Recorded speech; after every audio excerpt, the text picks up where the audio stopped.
Hey guys, welcome back. This is your host Phil from underKG.com, and this is LG V50 ThinQ. This is LG's very first 5G smartphone, and you can add up an accessory that has additional screen on it. So you can use it as a double display smartphone, and unfortunately we don't have that just yet, but we have the phone itself. Let's go ahead, take a good look.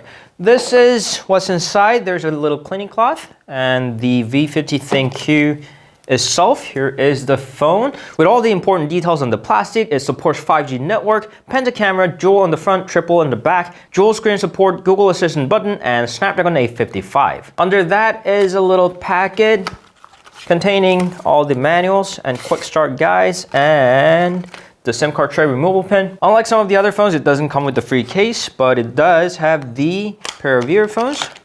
This is a variant of the Quad Beat series. So you have the familiar cloth finishes and the units, along with two extra pairs of the ear tips. There's a fast charge supported charger that's 5 volts 1.8A or 9 volts 1.8 amps. And you connect your phone through the USB-C cable or the other phone or accessories through the USB-A to C adapter. Now, since the phone only comes in single color, Astro Black, I kind of wish that these also came in black, but they didn't match that. Not a biggie, just a personal preference since Samsung is doing that. Anywho, to the phone, it's got 6.4 inches of QHD Plus OLED panel, dual camera on the front, and this is a little notch. A lot of companies are making it disappear through the punch hole camera or the slide pop-up mechanism, but LG opted in for the more classic way of notch. On the right hand side, you got the power key, SIM card, and microSD card slot. On the left hand side, you got the volume rocker and the Google Assistant button. You can't remap that, you can disable that. As you can notice, these are positioned a little lower than usual. I guess this is for the spacing reasons.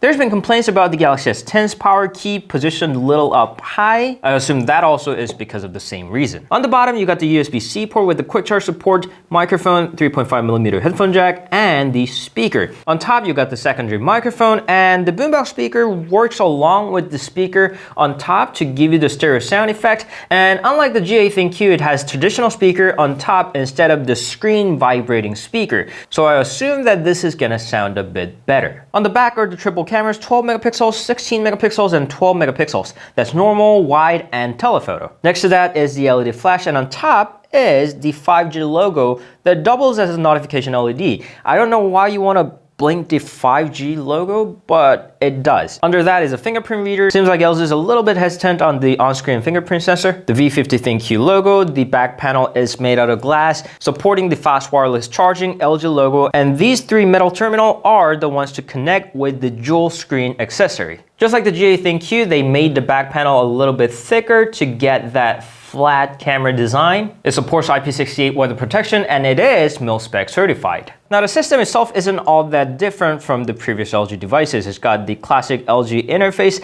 I think it's time for a huge renovation, but apparently LG believes that they can use this older interface for a little longer. On the home screen, you can lay down all the icons just like the iOS, or you can opt in to have the app drawer like the classic Android way. It's got FM radio built in, so you can plug in your headphones to listen to FM radio for free. There's a feature to hide the notch, but it only works with the LG apps. There are different screen color modes, including Expert that lets you change your saturation, hue, and sharpness. On the audio department, there's an equalizer, DTS:X 3D surround, and of course the LG specialty Hi-Fi Quad DAC. Now, in a lot of reasons, it's going to compete with the Galaxy S10 5G. They're big, they got a lot of cameras, they support 5G networks. The S10 5G's got the larger battery, larger built-in capacity, but the V50 is mil-spec certified along with the microSD card expansion slot. Now, the review won't be complete without that dual screen accessory, so as soon as we receive that, we'll make sure to show you all the details about that as well. At a first glance, it looks like a mixture of the GA ThinQ and the V40 ThinQ. As LG's first 5G smartphone, we are interested to see how it performs in real life. Camera, battery life, screen, speaker quality, network, all that. We'll be back with the review very soon. Until then, if you have any questions, please leave them down in the comment section below. You can always meet us on Instagram, Facebook, and Twitter. We'll see you guys later.